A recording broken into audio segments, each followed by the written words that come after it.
Magandang araw sa ating lahat. So amin naman pong tatalakayin ang pang-apat o ang panghuling batayan ng diskurso, which is yung argumentatibo. Ngunit bago tayo dumako sa aming talakayan, amin munang ipipresenta ang talaan ng nilalaman. So una, ang tekstong argumentatibo. Dito, i-discuss namin kung ano nga ba ang tekstong argumentatibo at ano yung pinagkaiba ng tekstong argumentatibo sa mga iba pang batayan sa diskurso. Pangalawa, ang mga bahagi ng tekstong argumentatibo. Pangatlo, ang elemento ng pangangatwiran. Pangapat, ang uri ng pangangatwiran.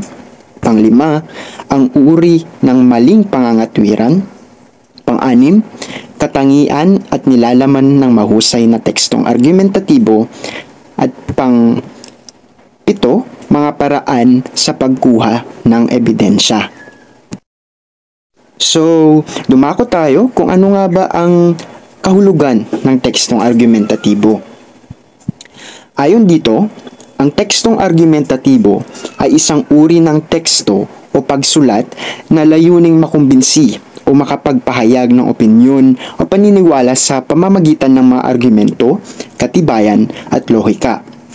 Karaniwang naglalaman ito ng mga punto at mga ebidensya na sumusuporta sa isang tiyak na posisyon o pananaw sa isang paksa. Ang layunin nito ay hindi lamang magbigay ng impormasyon kundi pati na rin ang makapagbago ng isipan o paniniwala ng mga mambabasa. So, sabi dito, ang layunin ng tekstong argumentatibo ay hindi lamang po magbigay ng impormasyon, ngunit gusto nitong ikintal sa isipan ng bawat mambabasa ang punto at mga ebidensya ng manunulat upang sa ganun ay makumbinsi nito kung ano nga ba yung punto ng manunulat. So, halimbawa dito, ang pagpapaliwanag ng kahalagahan ng paggamit ng reusable na mga ng mga bags sa halip na plastic bags upang mapanatili ang kalusugan ng ating kalikasan.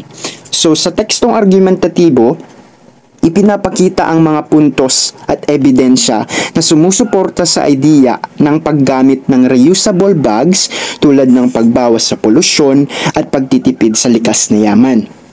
Ang layunin nito ay hindi lamang magbigay ng impormasyon, kundi pati na rin makapagbago ng isipan o mapaniwala ng mga mambabasa tungkol sa isang partikular na issue. So, dumako naman tayo sa mga bahagi ng tekstong argumentatibo. Kung sa mga ibang uri ng batayan sa diskurso ay may 3 lamang na bahagi, ang tekstong argumentatibo ay may 5 bahagi ito. Ang panimula, pahayag na posisyon o ang thesis statement, ang argumento, ang counter-argument at ang konklusyon. Panguna, ang panimula. Ito ang unang bahagi ng teksto kung saan ipinakikilala ang paksa at ipinapakita ang layunin ng manunulat. Karaniwang kasama sa pagpanimula ang pahayag ng problema o issue na tatalakayin. So halimbawa sa panimula, let's say gagawa tayo ng tekstong argumentatibo tungkol sa climate change since mainit-init ngayon. Sa isang sanaysay na tumatalakay sa epekto ng climate change sa ating kalikasan, ang panimula ay maaaring mag-umpisa sa pagpapakilala ng kahalagahan ng issue ng climate change at ang mga potensyal na epekto nito sa ating mundo.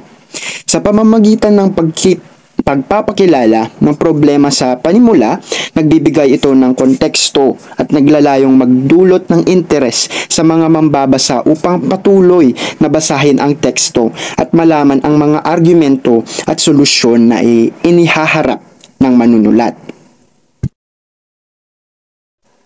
Next naman ay ang thesis statement o ang pahayag ng posisyon. So dito, binibigay ng manunulat kung ano nga ba ang posisyon niya. Ito ay ang pangunahing pahayag ng manunulat na naglalahad ng kanyang pananaw o posisyon sa paksa. Ito ang sentro ng argumento at nagbibigay daan sa mga sumusunod na bahagi ng teksto. So kung wala yung pahayag ng posisyon, mawawala na yung ibang bahagi ng argumento or ng teksto sapagkat ang thesis statement o ang pahayag na posisyon, dito mo na inilalahad kung ano ba yung punto mo. So sa example natin kanina na climate change, ang pahayag ng posisyon ay maaaring maging ito. So, ang climate change ay isang malubhang suliranin na nagdudulot ng pagbabago sa panahon at epekto sa kalikasan at sa buhay ng tao. Kinakailangan nating kumilos upang mapigilan ang paglala nito at protektahan ang ating planeta para sa mga sumusunod na henerasyon. So, sa pamamagitan ng paglalahad ng pahayag na posisyon, naihahayag ng manunulat ang kanyang paniniwala at nagiging malinaw ang direksyon ng kanyang argumento sa buong teksto. Next naman, yung pamamaraan o yung argumento. So, kung may pahayag na posisyon ka na, dito na pumapasok yung argumento or dito ka na mag-explain at mag-represent ng mga evidences upang sa gayon ay makumbinsi yung mga mambabasa kung ano ba yung punto mo. So, ang pamamaraan o argumento ay ang bahagi ng teksto kung saan ipinapakita ng manunulat ang kanyang mga argumento o patunay upang suportahan ang kanyang posisyon. Karaniwang binubuo ito ng mga lohikal na paliwanag, estadistika, ebidensya at mga halimbawa.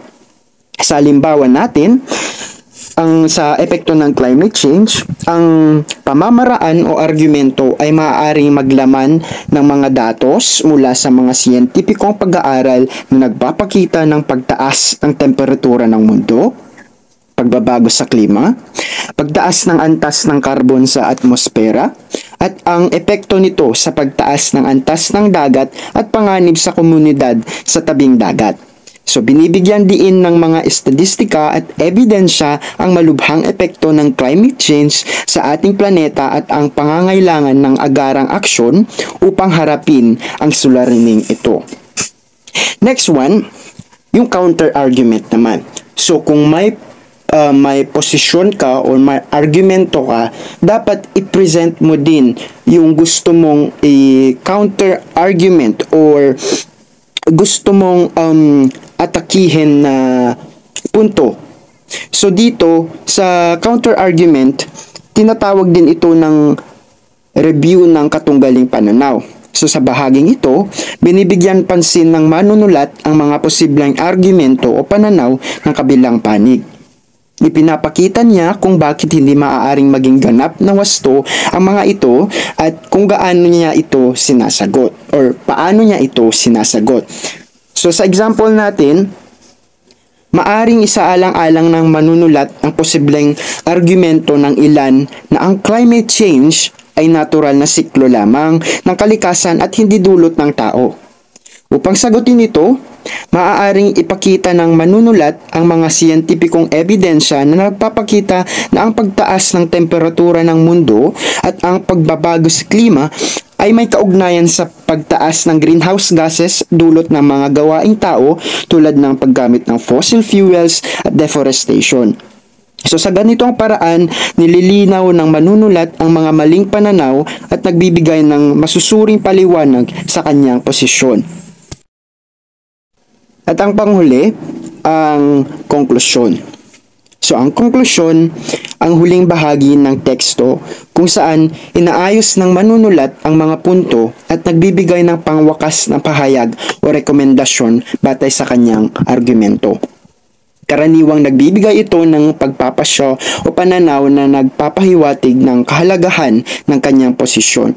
So dito sa konklusyon, sinasummarize na ng manunulat ang kanyang punto at nagbibigay na siya ng wakas o pahayag at minsan o most of the time pala ay nagbibigay na ito ng rekomendasyon kung ano nga ba ang dapat gawin dito sa isyong ito, sa isyong iyan, upang mas makumbinsi pa yung manunulat or mambabasa na tama yung posisyon niya. So, ang konklusyon natin sa epekto ng climate change ay maaaring magtapos sa ganito. Ang kalagahan or sa kalagahan ng pagtutulungan ng lahat ng sektor ng lipunan sa gobyerno, pribadong sektor, at sibilyan upang labanan ang climate change. Maaring magbigay siya ng rekomendasyon tulad ng pagpapalakas ng mga patakaran sa pagbabawas ng carbon emissions, pagtutulungan sa pagtatanim ng mga puno, at pagsuporta sa mga proyektong pangkapaligiran. So sa ganitong paraan, nagtatapos ang teksto na may malinaw na panawagan sa aksyon at pagpapakita ng pangangailangan na kumilos upang harapin ang hamon ng climate change. So, yun lamang po yung kung ano nga ba yung tekstong argumentatibo at mga bahagi nito. So, dumako tayo sa next reporter, ang mga elemento ng argumentatibo. Okay, so next naman ay meron tayong dalawang elemento ng pangangatwiran, ang proposisyon at argumento. So, sa proposisyon, sabi dito, ito ay ang pahayag na inilalahad upang pagtalunan o pag-usapan. So, kapag sinabi nating proposisyon, ito mismo yung paksa o pahayag na pinagtatalunan. So, maaring tutulan mo or panigan mo ito. And dito sa proposisyon kasi, pinag-uusapan muna to bago mailahad or maglahad ng mga argumento kasi ang pangit naman kapag hindi ito natakda muna kasi parang magulo or hindi nagkakaisa yung mga argumento nyo, parang ganun. So halimbawa nito is dapat na ipasa ang divorce bill upang mabawasan ang karahasan laban sa mga kababaihan. So dito pa lang nakakapag-isip na kayo kung ano ba yung mga katwiran nyo, kung ano bang supporting details ang pwedeng ilaban, parang ganon. And ang proposition pala is para siyang motion dun kapag sa debate, 'di ba? Na this house believes that China shouldn't keme-keme, parang ganon. And isa pa yung sa nga natin ngayon sa RPH na for example si Rizal ba ay isang propagandist or revolutionist? Parang ganon. Next is dumako naman tayo sa argumento. So dito is once na nalaman nyo na yung proposition ninyo, syempre dito na kayo maglalatag ng mga ebidensya or dahilan para mas mapatibay pa yung pinaglalaban ninyo na kinakailangan dito ng mas malalim na pagre-research or pananaliksik para maganda yung naibibigay ninyong argumento at para na rin ma-defend ninyo ng mabuti yung side ninyo.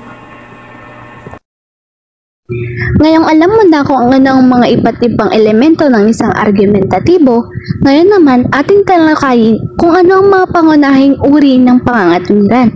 May dalawang uri lamang ito, ang pangangatwirang pabuod o inductive reasoning at ang pangangatwirang pasaklaw o deductive reasoning.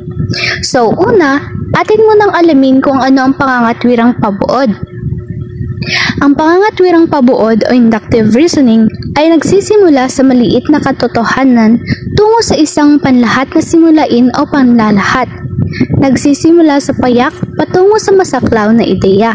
So dito, ikaw ay naglalahad ng mga payak na ideya or konsepto patungo sa masaklaw na ideya. Kumbaga, ikaw ay gumagawa ng mga pangangatwiran base sa mga espesipikong obserbasyon upang makagawa ng masaklaw na teorya.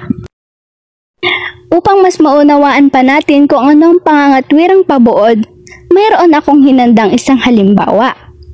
Ang araw ay sumisikat tuwing umaga sa buong kasaysayan. Sa makatuwid, ang araw ay sisikat kinabukasan. Ang ibig sabihin nito ay alam naman natin na ang araw ay sumisikat simula pa noong tayo ay sinilang o bago pa man tayo isilang. Sa makatuwid, ang araw ay sisikat ulit bukas. So, dito pa lang mapapansin na natin na ang isang espesipikong obserbasyon mula sa isang espesipikong obserbasyon, tayo ay nakagawa ng isang malawak na teorya o argumento. Mayroon pa akong isang halimbawang hinanda. Ang mga mag-aaral ng CS Ucarig ay palaging kampiyon sa mga palarong unibersidad. Kung kaya't sa susunod na taon, ang mga Karigan ulit ang mananatiling kampiyon. Sa base sa aking binasa, tayo ay gumawa ulit ng isang masaklaw na ideya base sa isang espesipikong obserbasyon o espesipikong kaganapan. Kahit alam naman natin na hindi natin magagaranti na ang mga taga CS Ucarig ulit ang mananatiling kampiyon sa susunod na taon. Kumbaga, ang halimbawang ito ay isang subhetibo. May tatlong bahagi ang pangangatwirang pabuod. Una ay ang pangangatwirang gumagamit ng pagtutulad. Atin mo nang itong alamin. Inilalahad dito ang magkatulad na katangian, sinusuri ang katangian, at pinalulutang ang katotohanan. Ang nabubuong paglalahad sa ganitong pangangatwiran ay masasabing pansamantala lamang at maaaring makasinungalingan. Maaaring maging pareho ang pinaghahambing sa isa lamang katangian, subalit magkaiba naman sa ibang katangian. So sa parteng ito, kinakailangan nating ihalin tulad ang dalawang bagay upang palutangin ang isang katotohanan. So sa pangangatwiran, gumagamit tayo ng pagtulad. Upang mas maunawaan, may hinanda akong dalawang halimbawa. Unang halimbawa, magtayo tayo ng kooperatiba sa ating kolehiyo sapagkat ang kolehiyo sa kabanatuan, sila ay may kooperatiba at malaki ang napapakinabangan. So, mapapansin natin na sa pagpapatayo ng kooperatiba sa halimbawang ito ay dahil mayroon ding kooperatiba sa ibang kolehiyo o sa kabanatuan. Pangalawang halimbawa, ang pagmamatuwid na si Miss de la Cruz ay mabuting guro sapagkat ang ama't ina niya ay mahusay ring mga guro. So, ang kahusayan ni Miss de la Cruz ay inihalin tulad sa kahusayan o katangian ng kanyang ama't ina sa pagiging mahusay na guro. Pangalawang bahagi ng pangangatwirang pabuod ay ang pangangatwiran sa pamamagitan ng pag-uugnay ng pangyayari sa sanhi. Dito, nananalunton ang paniniwalang may sanhi kung kaya nagaganap ang isang pangyayari. Alam naman natin na ang bawat pangyayari o kaganapan na ating nararanasan o naoobserba ay dahil mayroon itong ikinauukulang sanhi. Halimbawa, ang pagmamatuwid na kaya hindi nakapasa sa pagsusulit ang mga mag-aaral ay sapagkat hindi siya nagbalik-aral. So, ang pangangatwirang ginamit ay yung sanhi mismo ng pangyayari. So, dahil hindi nakapasa ang mga mag-aaral sa isang pagsusulit ay dahil hindi sila nag-review. Pangatlo at panghuling bahagi ng pangangatwirang pabuod. Ang pangangatwiran sa pamamagitan ng mga katibayan at pagpapatunay. Napapanuban ito ng mga katibayan o ebidensyang higit na magpapatunay o magpapatotoo sa tinutukoy na paksa o kalagayan. So sa parteng ito, ginagamitan na natin ng iba't ibang ebidensya na mas magpapalawak at magpapalabas ng mga katotohanan hinggil sa isang paksa o kalagayan.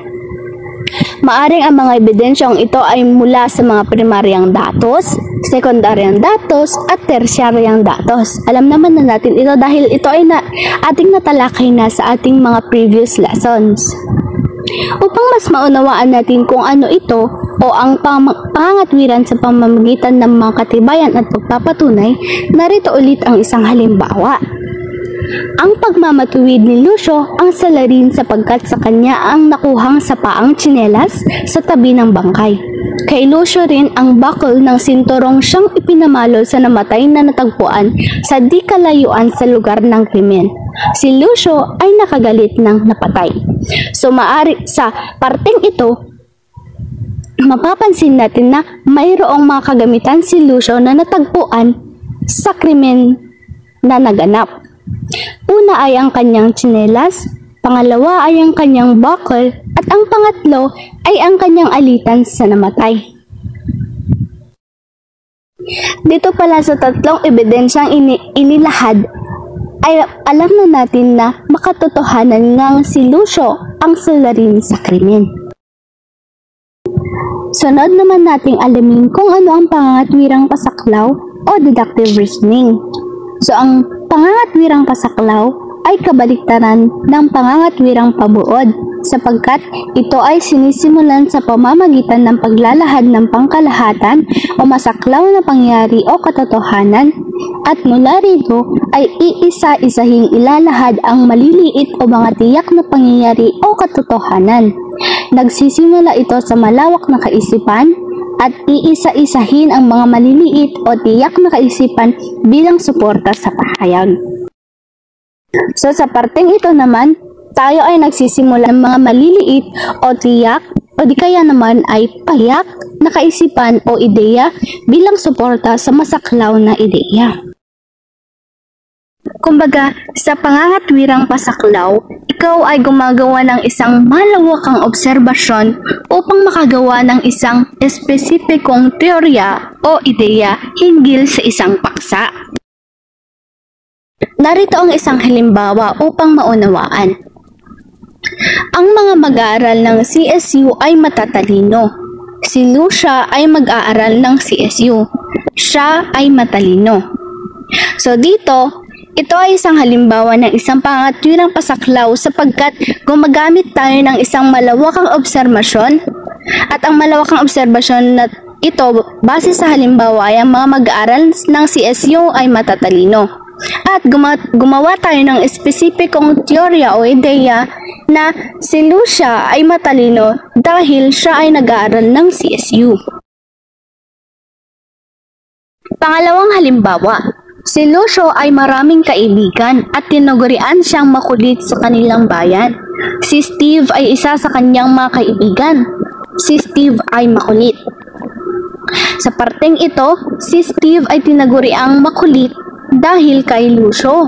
Dahil alam naman natin na si Lucio ay makulit. Sa parteng ito, tayo ay gumawa ng espesipikong teorya o ideya tungkol kay Steve dahil lamang sa malawakang obserbasyon na si Lucio ay makulit. Ang pangatwirang pasaklaw ay may tatlong proposisyon. Una ay ang pangunahing batayan. Ito ay isang katotohanang panlahat. Tayo ay magbase sa halimbawa sa naunang slide upang mas lubos nating maunawaan. Ang mga mag-aaral ng CSU ay matatalino. Si Lucia ay mag-aaral ng CSU. Siya ay matalino. So, ang pangunahing batayan dito ay ang mga mag-aaral ng CSU ay matatalino dahil nilalahad niya ang mga mag-aaral ng CSU na sila ay matatalino. Pangalawang proposisyon. Ang pangalawang proposisyon ay ang pangalawang batayan. Ito ay nagsasaad ng isang katotohanang tiyak. So dito na mas specific na yung nilalahad natin mula sa katotohanang panlahat. So sa halimbawa, si Lucia ay mag-aaral ng CSU, ito yung pangalawang batayan. At ang pangatlo ay ang konklusyon. Ito ay nagtataglay ng isang hinuha mula sa pangunahing batayan at pangalawang batayan. So dito na, tayo ay gumagawa ng isang espesipikong ideya patungkol sa unang batayan at pangalawang batayan. At sa halimbawa, ang konklusyon ay si Lucia ay matalino. Isa pang halimbawa ay lahat ng mag-aaral sa PUP ay matatangkad. Si Ryan ay isang mag-aaral sa PUP, kung kaya't si Ryan ay matangkad.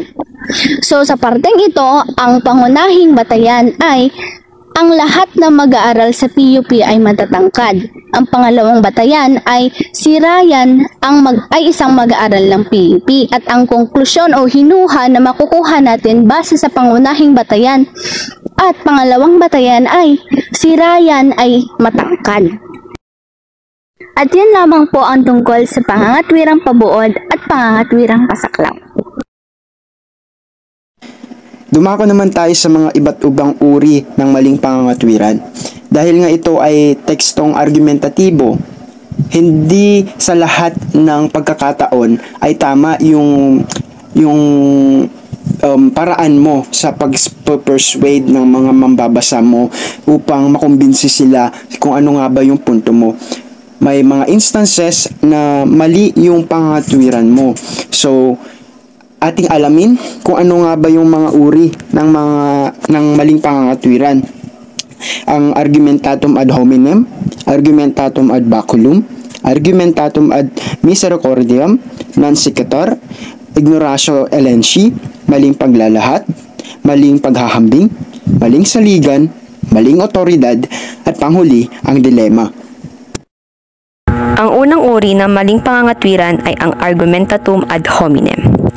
Ang argumentatum ad hominem, ang kahulugan nito sa Latin ay ang argumento laban sa tao. Nakafocus ito sa hindi sa katotohanan o lohika ng isang argumento, kundi sa personal na katangian o mga karakteristik ng taong nagpapahayag ng argumento.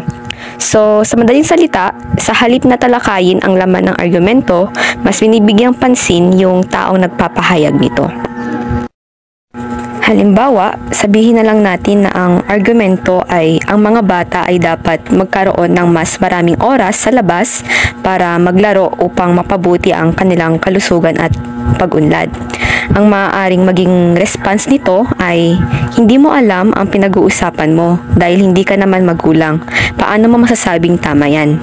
So, mapapansin natin na sa halip na talakayin yung argumento mismo tungkol sa benepisyo ng labas para sa mga bata, ang tugon ay naging focus o nag-focus sa personal na katayuan ng taong nagpapahayag ng argumento tulad ng kawalan ng karanasan bilang magulang. Ang isa pang uri ng maling pangangatwiran ay ang argumentatum ad baculum o ang appeal to force or appeal to intimidation. So, upang mapatunayan ang argumento sa ganitong uri ng pangangatwiran at may sakatuparan ng pagtanggap ng isang konklusyon, ginagamitan ito ng puwersa o pagbabanta. Nakikilahok din ang isang tao sa argumentatum ad baculum or naisa sa katuparan ang argumentatum ad baculum kapag binibigyang diin ng isa ang mga negatibong kahihinatnan ng paghawak sa salungat na posisyon. Ano man ang halaga ng katotohanan ng salungat na posisyon. So dito, gumagamit ng pananakot o pagbabanta ang isang tao kapag gusto niyang maipanalo ang kanyang argumento or isang konklusyon laban sa hindi sumasang-ayon sa kanya. So parang nais niyang iparating na mas makapangyarihan siya kumpara doon sa sumasalungat sa argumento na gusto niyang maipanalo. Halimbawa na lang na, lumayas ka sa pamamahay ko o susunugin ko lahat ng gamit mo. So dito, upang mapalayas niya sa kanyang pamamahay yung isang tao, pinagbantaan or tinakot niyang susunugin niyang lahat ng gamit nito. So, bale, nakukuha ng ad baculum ang lakas nito mula sa isang apela sa pagkamahiyain o takot ng isang tao. Naipanalo na ang isang argumento kapag nakitaan na ng takot o hiya yung taong sumasalungat doon sa argumento or conclusion na nais niyang ipanalo. Argumentum ad misericordiam or sa Ingles ay appeal to pity. Ginagamit ito sa paraang pumipili ng mga salitang umatake sa damdamin at hindi sa kaisipan. So, para makamit ng isang tao yung pagkampi or yung suporta ng mga nakikinig or bumabasa, gumagamit sila ng mga paawa effect kaysa sa mga logical na argument or mga logical na punto. So, mas nagbabase sila sa emosyon.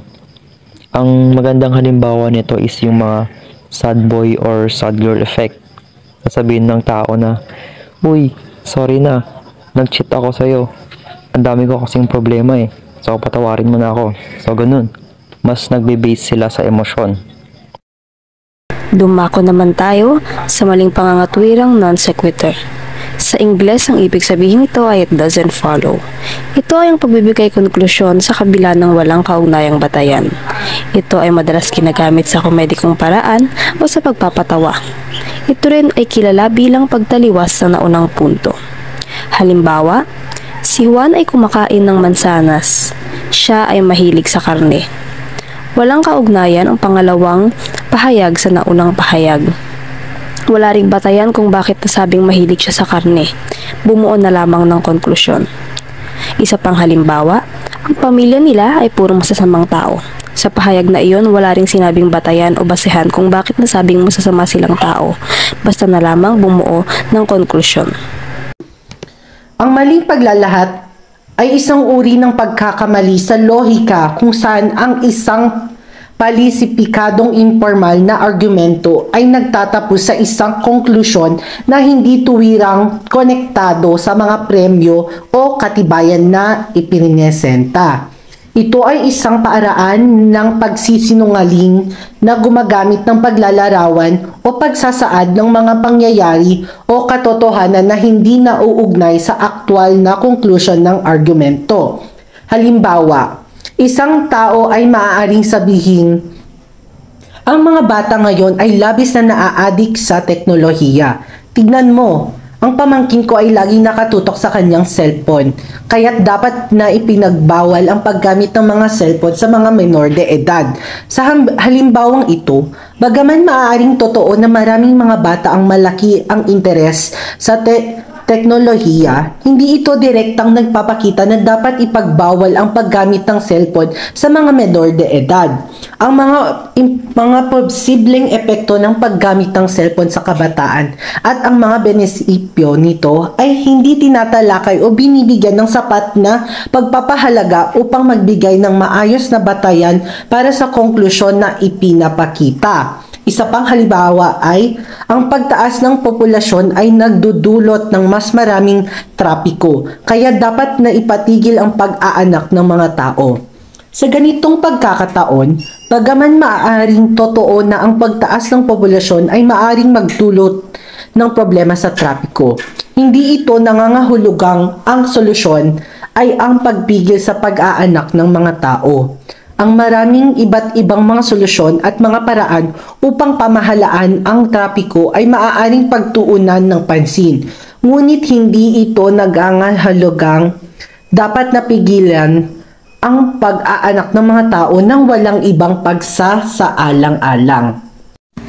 Ang ignotaryo elinsyo naman ay nangyayari kung saan ang argumento mismo ay maaaring lohikal na tama at sumusunod sa isang wastong istruktura. Gayunpaman, ang konklusyong naibuo mula sa argumento ay hindi aktwal na pinabulaanan o sinusuportahan ang orihinal na claim na pinagtatalunan.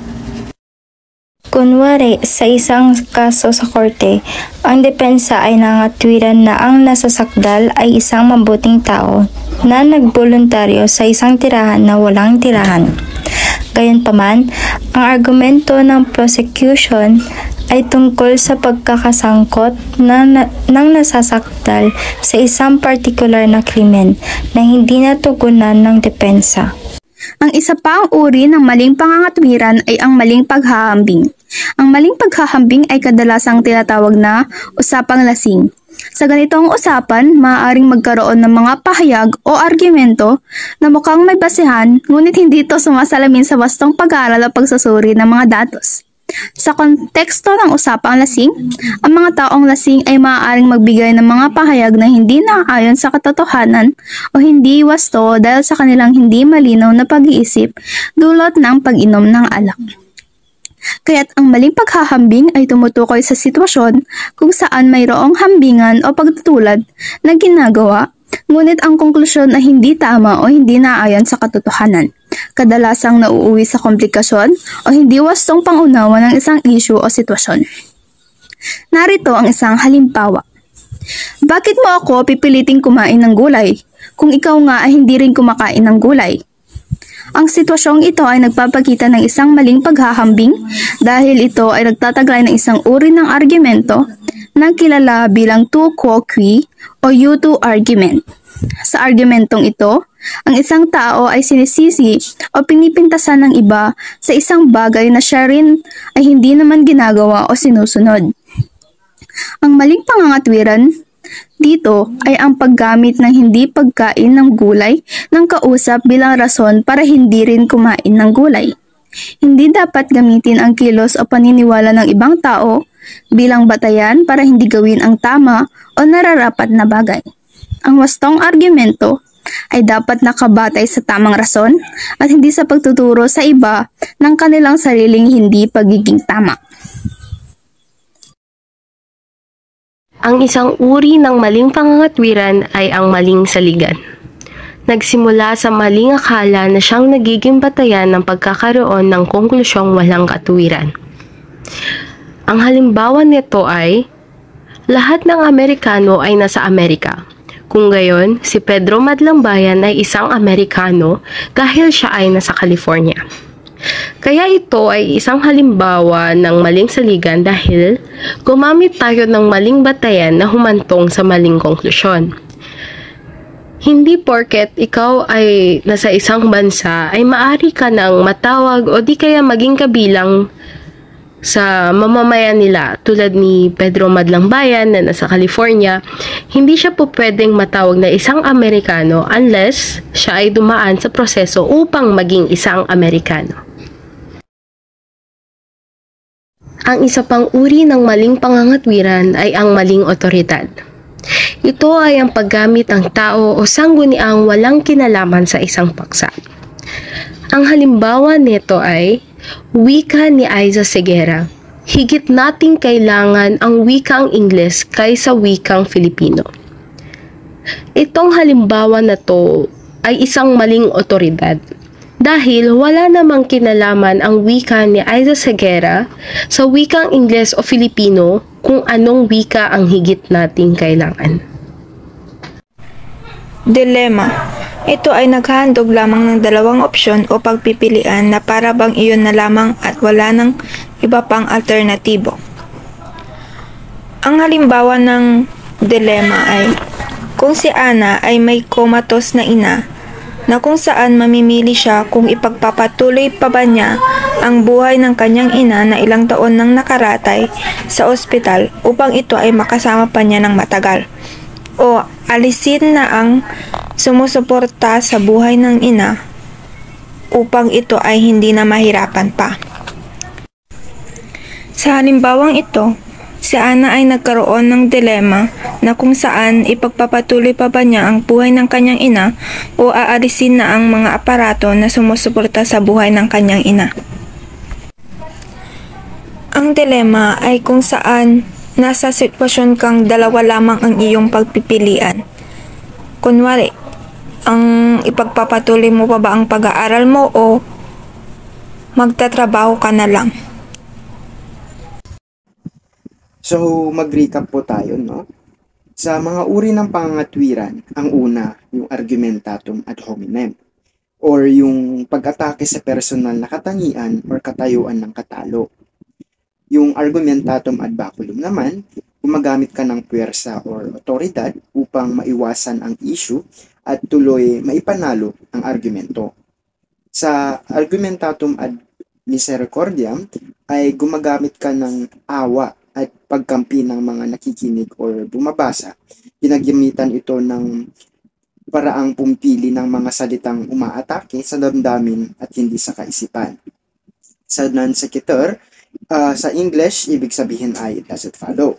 Ito yung pagbibigay ng konklusyon sa kabila ng walang kaugnayang batayan. Sa ignoratio elenchi naman, ginagamit ito ng mga Pilipino lalo na sa mga usapang barberya, or ito ang kilala na circular reasoning or paligoy-ligoy. Sa maling paglalahad, dahil nga sa ilang sistema or sitwasyon, nagbibigay na agad ng isang konklusyon na siyang sumasaklaw sa pangkalahatan. Sa maling paghahambing naman, karaniwang ng tinatawag na usapang lasing or ang ganitong uri ng pangkat, mayroon ngang hambingin ngunit sumasalamin naman sa matinong konklusyon or sumasala naman sa matinong konklusyon. Sa maling saligan, ito yung nagsisimula sa maling akala na siya namang naging batayan. Sa maling otoridad naman, naglalahad ka ng tao or sanggunian na wala namang kinalaman sa issue.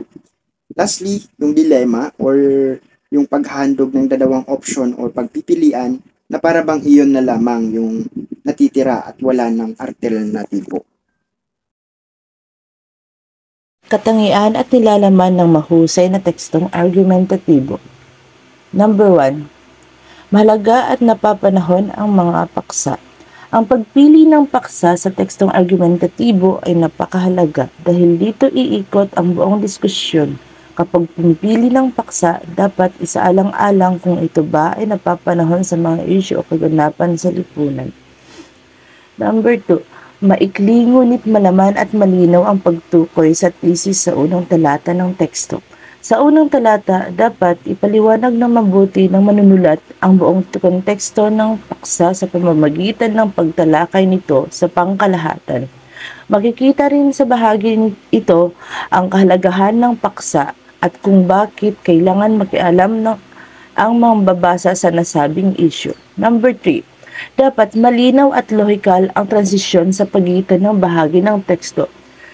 Sa transisyon ang pagpapatibay ng pundasyon ng isang teksto. Ito rin ay nagbibigay ng koneksyon sa pagitan ng kaisipan sa bawat talata. Kung walang lohikal na pagkaayos ng kaisipan, maaaring hindi makasunod ang mambabasa sa argumento at hindi magiging epektibo ang kabuuan ng teksto. Ang transisyon ay nakatulong din upang ibuod ang ideya ng naunang bahagi ng teksto at magbigay ng introduksyon sa susunod na bahagi.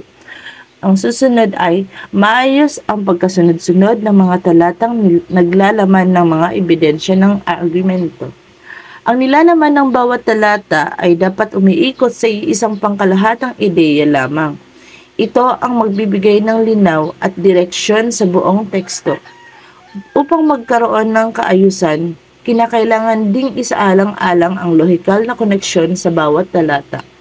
Dagdag pa, ang pagkakaroon ng maikli ngunit malaman na talata ay makakatulong upang mas maintindihan ng mga mambabasa ang teksto.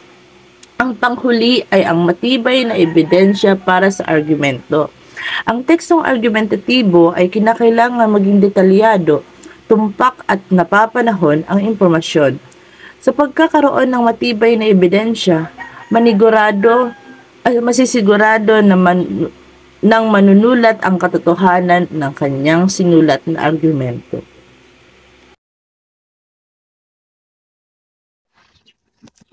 Sa larangan argumentative na masining na pagpapayag, ang pagkuha ng ebidensya o katibayan ay mahalaga upang suportahan ang iyong argumento o pananaw. Narito ang ilang paraan upang makakuha ng ebidensya o katibayan sa ganitong konteksto. Una, pag-aaral ng mga teksto. Basahin at suriin ang mga tekstong may kaugnay sa iyong paksa. Maaaring makakita ka ng pahayag, datos o impormasyon na magpapatibay sa iyong argumento. Pangalawa, pagsasaliksik sa akademikong mga artikulo. Tuklasin ang mga akademikong artikulo o pananaliksik na may kaugnay sa iyong paksang pinag-aaralan. Ang mga ito ay maaaring naglalaman ng mga datos at statistika na maaaring gamitin bilang suporta sa iyong pahayag. Pangatlo, pag-uusap sa eksperto. Makipag-usap sa mga eksperto sa larangan ng iyong paksang pinag-uusapan. Ang kanilang mga opinyon at paliwanag ay maaaring maging mahalagang ebidensya sa iyong argumento. Pang-apat, pagkolekta ng datos. Kung kailangan, magsagawa ng sariling pananaliksik o survey upang makakuha ng sari-saring datos na magpapatibay sa iyong posisyon. Panglima, paglalapat ng teorya. Gamitin ang mga teorya o konsepto mula sa larangan ng sining at panitikan upang suportahan ang iyong pahayag. Pang-anim, pag-aaral ng kasaysayan. Alamin ang kasaysayan ng paksang pinag-uusapan. Maaaring magkaroon ng mga halimbawa o karanasan sa nakaraan na magpapatunay sa iyong argumento. Pang-pito, pagsusuri ng konteksto. Unawain ang konteksto ng sining o kultura na may kaugnay sa iyong paksa. Ang mga kaugnay na karanasan o pangyayari ay maaaring magdagdag ng konteksto sa iyong pahayag. Pang-walo, pagsusuri ng mga argumento. Pag-aaral ang iba't ibang panig ng argumento at suriin ang mga patunay na kanilang ginagamit. Maaari mong banggitin o talakayin ang mga ito sa iyong sariling argumento. Sa paggamit ng mga paraang ito, maaari kang makakuha ng sapat na ebidensya o katibayan upang suportahan ang iyong argumento. Sa larangan ng argumentative na pasining na pagpapayag, mahalaga rin na maging sistematiko o objektibo sa pagkuha ng paggamit ng ebidensya upang mapalakas ang iyong posisyon.